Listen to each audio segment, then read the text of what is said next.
Hi everybody, today we're going to talk about understanding patterns in data. The learning objectives for today include defining common terms of data collection, including raw data, grouping, and frequency distribution. We're going to talk about all these terms. I'm going to walk you through examples of each one. Please make sure you download the slides in PDF form so you can follow along with the presentation in case it's difficult to see. Also, we're going to talk about analyzing common types of frequency distributions, categorical, ungrouped, and grouped. Throughout this presentation this time and moving forward, we're going to talk about treating data in terms of grouped data or ungrouped data. And I'll walk through some examples so you understand, but it's an important distinction so that you know on different slides it only pertains to grouped data, for example, or on other slides it might only pertain to ungrouped data. Okay? And then the last thing I'm going to do today is walk through calculating a relative frequency. Okay, so just to quickly review, before we talked about quantitative data and qualitative data, okay, and the fact that these were two types of data that you're going to encounter typically. We're going to dissect the quantitative data, and everything we do from now on really pertains to that, especially in this lecture and the lectures coming up on descriptive statistics, for example. You can take qualitative data and turn it into formats that can be quantified as well. But in this case, we're really kind of sticking with numbers, numerical values, or quantitative data. So we have discrete variables we're going to be talking about and continuous variables, just to make sure that we recap from the previous lecture. When we talk about discrete variables, they are variables that assume values can be counted. All right? So they can be counted, they have specific values, and we know we can count them. And they're collected as integers. And I'll show you some examples of that soon. But that just means a single number, typically, right? We have intervals that we'll talk about later, not to be confused with integers. Intervals are boundaries between numbers, right? Upper and lower boundaries, things like that. We'll talk about that in a minute. So an example would be the number of employees in a construction company would be, if it was 250, that would be a discrete value as we look at many different companies. Then we're also dealing with, and typically with quantitative data, continuous variables.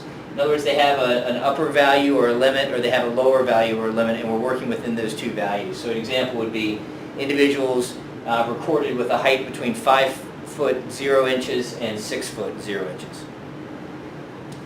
Okay, one important aspect of understanding patterns in data is raw data. Typically, all right, variables can come in many different formats as you're working with them, but before they are grouped for analysis, they are typically called raw data. All right, so raw data is the original format in which the data were collected. And here's an example. The high temperature was collected for a construction site for a 2-week period and looks like the following in raw data format.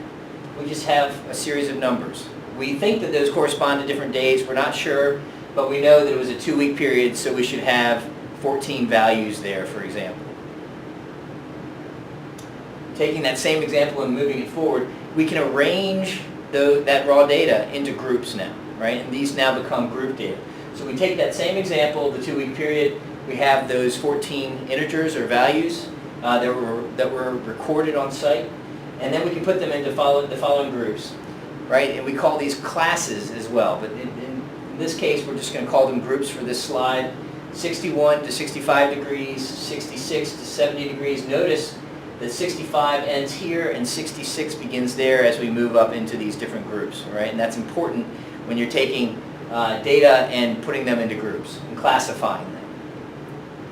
All right, so for smaller amounts of data, you should have somewhere around 5 to 10 groups. Okay, that's kind of the rule of thumb. As you get into larger amounts of data, when you put them into groups from raw data, if you need to classify them, for example, you really don't want to go above, say, 20 groups. That's the upper limit. Okay, but if we're just going to follow this one class right here, this one group, 61 to 65 degrees, that we know data fall within, right, in the raw form that you saw before, we call this a class. It has two limits, the lower class limit and the upper class limit. All right, so in this case, in this one case, the data are between 60.99, right, because we have 61 as the lowest class limit, and 65.99 because 65 and the the highest amount that we can go before we hit 66 would be our upper class limit, okay? We call that number itself, 60.99, that would be the lower class boundary, and 65.99 is the upper class boundary, right? Just terminology that we need to be aware of, that when you're dealing with raw data, putting them into classes, you start seeing the need to understand those boundaries.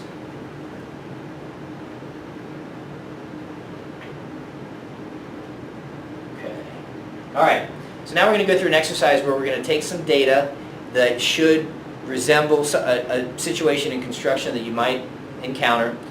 This is from a book that was a European textbook, so we're using a unit for concrete strength testing that's a little different than what we might see in the States. Typically we use pounds per square inch, PSI.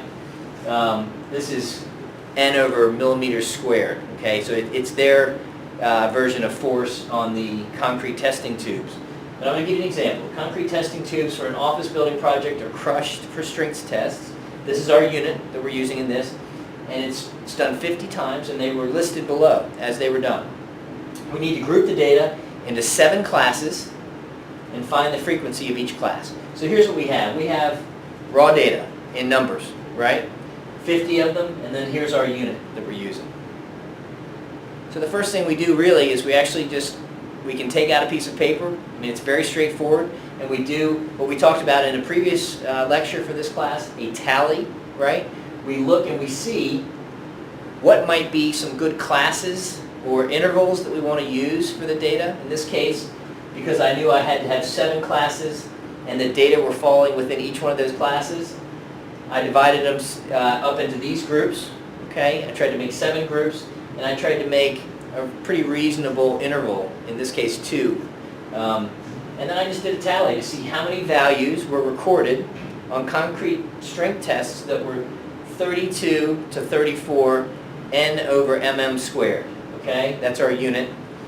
In this case, we had 3 that fell into that class or interval, and I'm sorry, that should be a 4. There should be another number there.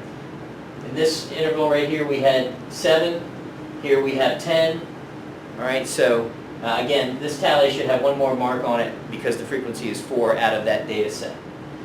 Along the side here, we have all of our frequencies. How many values or observations fall within those classes? Okay, we're grouping the numbers based on the frequency that it appears. This is called a frequency distribution. We're watching how the values are distributed across these different classes for this data, for these data, excuse me. So, a frequency distribution is simply an organization of raw data into a table, into a tabular format, using classes or intervals, we call them also intervals, and frequencies. All right, so here we have the classes or the intervals that we talked about in the previous slide, our tally that we made of them, and again there should be one more mark here, and then the frequency.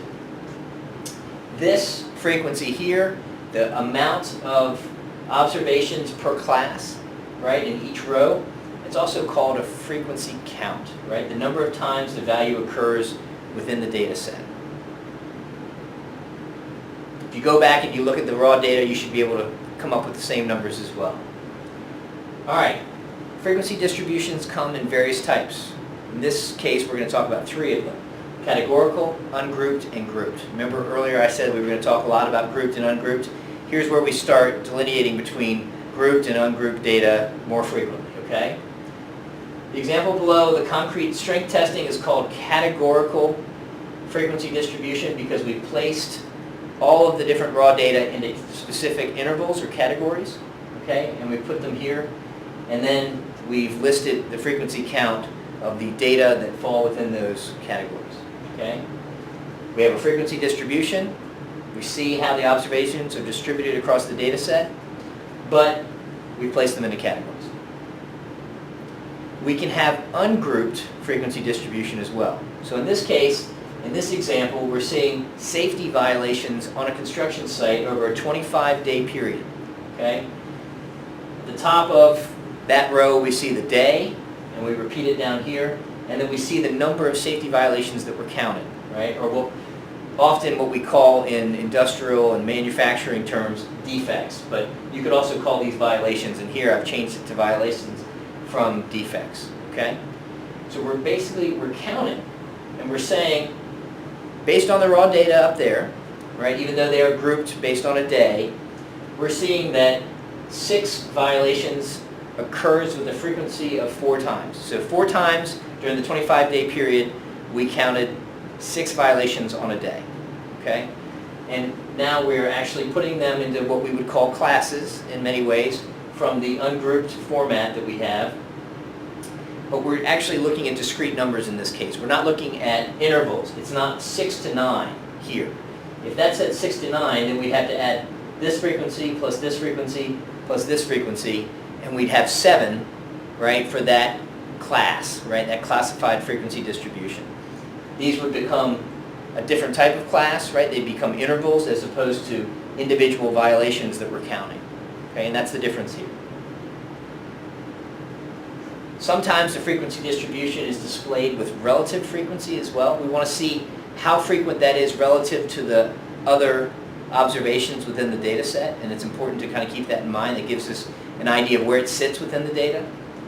All right, the way we calculate relative frequency is we take the frequency for a class, in this case the number of violations, or sometimes, and we'll talk about that in a minute with grouped data, we look at the interval here as well, divided by the total number of observations, okay? So our total number of observations is 25. We know that because we add up all the frequency counts based on the different numbers of violations, and we know there's 25 total, right? And we know that there were 25 days that this was observed anyway from the initial problem. But we can also tell just by looking at a sum of our frequencies. We can calculate the relative frequency by taking the frequency of that observation or that class divided by the total number of observations for the entire data set. And that allows us to come up with a frequency, right? In this case it's 0.16, which would be multiplied times 100, it would be 16%. If you add all of the relative frequencies up, they have to equal 1 for the entire data set. And if you add the percentages up, right, because here we have a comparable percentage to see each individual count and how it sits within the data set, we start to see some patterns, right?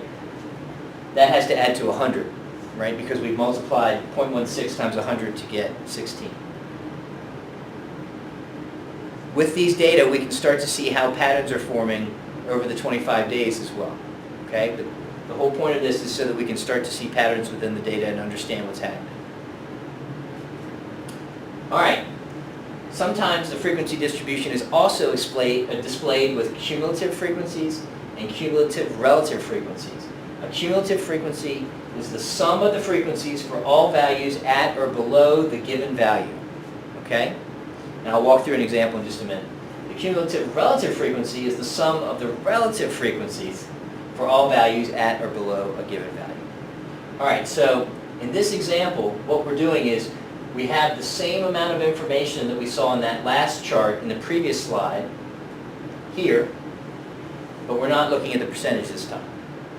All right, we're looking at cumulatively as we move up in the amount of violations, we're looking at how the frequency changes. So in this case we have 4 is our cumulative frequency to that point. As we move to the class of 7 violations, now we're seeing that overall we have 5 violations that have happened. It's cumulative as we add these up, okay? 5 plus 2 is 7, and it's the same with our relative frequency. We start off with 16, we're at 0.16, we add 0.04, that gets us to 0.2, and we can add up as we go, making sure that, again, the total number comes up to 25 when we're done with all the cumulative frequencies, and the cumulative relative frequency ends at 1, right? That's where it needs to end. If not, you have an error in the calculation. This helps us to also understand then, as we are incurring more and more violations, where those seem to jump the most, right? We can see patterns in how the frequency of violations will jump largely from one value to another based on these frequencies. We can see it here, we can also see it in relation to the entire data set, and that's important as we start doing analysis later. Okay, Now we're moving on to the third category that I discussed. Besides categorical and ungrouped, now we're getting into just grouped frequency distributions. We're going to use the same class intervals as we did before, but we're going to add some layers of analysis onto it and see how we can use grouped data, right, and work with those data as opposed to individual data points within these classes, okay, and I'll explain that a little bit more as we go. We're going to use the same example of the concrete testing, okay, so we had 4 values that landed within this class or this interval, but now we want to look and see what is the frequency of that class itself. We want to kind of look at the interval, which might be important in some ways that we're trying to study in the construction industry. For example, if we knew that after 7 days we needed to have a certain strength within a set of measures, we would want to be able to see how many frequencies and the importance of those frequencies within that interval, right? So let's say after 7 days we needed to hit at least between 38 and 40 as our measurement, or in PSI terms, after 7 days we needed to make sure we hit 3,000 PSI concrete testing. And we knew that if the majority of our frequencies didn't hit within that, we might be in trouble. That's an important class that we want to isolate and study, and that's what we're doing here. We're studying an individual group. All right.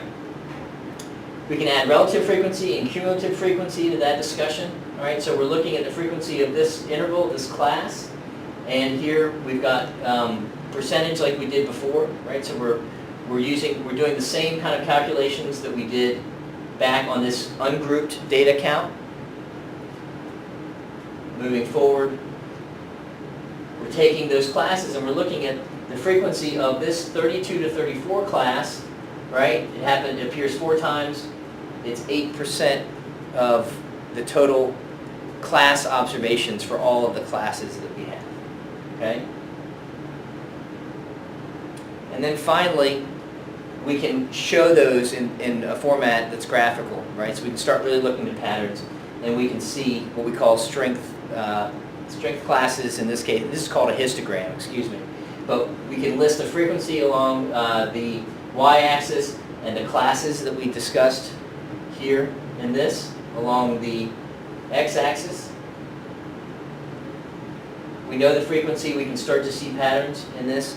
By putting them into classes, we can start to see where the majority of our strength tests are coming up, and we can understand whether we're getting a proper distribution of strength, for example, in this case, with our concrete, or whether we might have a problem, right? That it looks like a majority, in this example, of our strength is higher than kind of the lower area of possible strength tests in classes, right? So it's an important way to look at that as well. All right, this concludes the lecture on patterns and M4. Next, we're going to be talking about getting into central tendency in data.